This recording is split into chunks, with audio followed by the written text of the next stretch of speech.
Hello mga besh, happy Wednesday po. Hindi nga po ako araw-araw nakakapag-upload mga beshi dahil miss kailangan ko nga po na yung pag-aaral ko. Pagpasok ko nga sa lang, binigyan nga ako ng invitation ng kaklase ko. Thank you nga sa pag-invite. Bali sabay nga nila gaganapin yung birthday niya. Tinawag nga po ako ni teacher at binigay yung ID ko. Kulay green nga po yung ID ng grade 4. Ba't ibang kulay nga ng lace kada grade level. Inalis ko na nga po yung pito pang measure at sinuot ko na nga po yung ID ko. Dahil mamaya nga po kami po practice mga beshi. Mas maganda nga tingnan pag nakasuot na yung ID. Kinatanghalian, pumunta nga po si Baby Athena at si Mama sa school ko. Di pa nga po namin labasan kaya dito nga po muna sila naupo. Binili pa nga ng bata ng fries at candy si Athena. Thank you! Gustong-gusto nga ni Athena na pumupunta sa school ko para nga bumili ng ice cream. Alam na nga po niya yung kantin mga beshi. Tignan nyo nga namimili pa ayaw nga ng ice pack. Pero yun nga ibinili ni Mama at kinain naman niya. Magkasunuran nga lang kami ni Rika lumabas ng lunch. May mga lumapit nga po sa akin ng hihingi na sticker. Sabi ko nga wala na, sama ko na nga lang daw po sila sa vlog ko. Shoutout po sa mga cute na bata na to. Binili nga ako ni Mama ng bagong kainan. Para nga doon nakakapagbaon ako na may sabaw at may sarsa. Habang kumakain nga ako, may nagbigay nga sa akin Yakult na follower ko. Thank you po!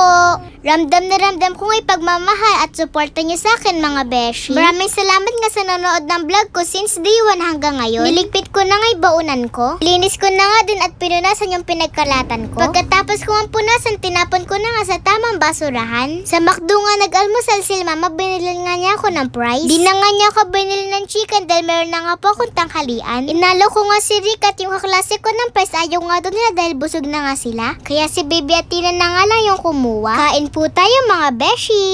Pakinggan nyo isasabihin ni Athena.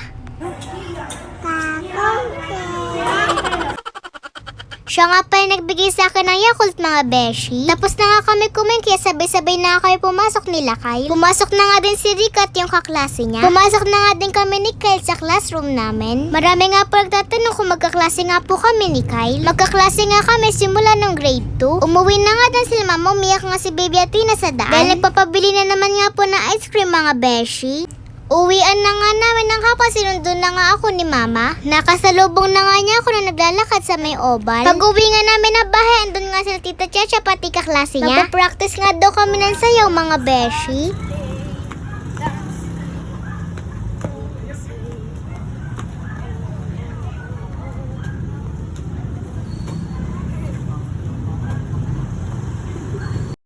Wala pa nga kami sa kalahatian, pinagmerienda na nga kami ni Mama. Namili na nga kami ng gusto namin. Yun lang, salamat sa panonood. Bye-bye mga beshi!